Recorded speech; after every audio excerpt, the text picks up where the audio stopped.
మేడ్చల్ జిల్లా కీసర మండలం రాంపల్లి గ్రామ ప్రధాన చౌరస్తాలో ఉన్న అంబేద్కర్ విగ్రహం ధ్వంసమైంది. దీంతో విగ్రహం ధ్వంసం చేసిన వారిని అరెస్ట్ చేయాలంటూ దళిత సంఘాలు ఆందోళనకు దిగాయి. విగ్రహం ధ్వంసం చేసింది రిటైర్డ్ ఉద్యోగి చాందియాగా పోలీసులు గుర్తించి అదుపులోకి తీసుకున్నారు. అయితే చాందియాకు మతిస్థిమితం లేదని పోలీసులు చెబుతున్నారు. మరింత సమాచారం తెలుసుకుందాం, మా ప్రతినిధి నవీన్ అందిస్తారు. నవీన్, చెప్పండి.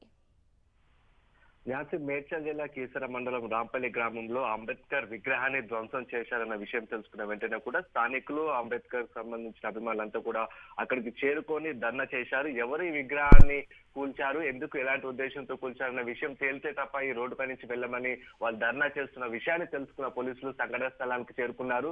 గంటల వ్యవధిలోనే ఎవరైతే అంబేద్కర్ విగ్రహాన్ని ధ్వంసం చేశారో అతను గుర్తించి పోలీసులు అదుపులోకి తీసుకున్నారు. అయితే తర్వాత పోలీసులకు తెలిసినటువంటి విషయం, ధ్వంసం చేసినటువంటి వ్యక్తి చాందియా రిటైర్డ్ ఉద్యోగి. అతనికి మతిస్థిమితం సరిగా లేకపోవడంతో ఇలాంటి చర్యలకు పాల్పడ్డాడు అని, ఎలాంటి ఉద్దేశం కానీ లేదంటే కావాలని ఇలాంటి ధ్వంసం చేయాలనే విషయం కూడా పోలీసుల ఇన్వెస్టిగేషన్ లో వెల్లడైంది.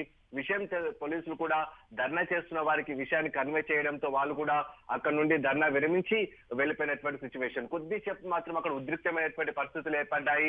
ఏం జరుగుతుందనేటువంటి టెన్షన్ పోలీసులో కూడా నెలకొంది. కానీ గంటల వ్యవధిలో చాందియాని అరెస్ట్ చేయడంతో అసలు విషయం బయటకు రావడంతో అక్కడ ఇప్పుడైతే ప్రస్తుతం అయితే ప్రశాంతమైనటువంటి వాతావరణం నెలకొని ఉంది. ఝాన్సీ. Right, okay Naveen.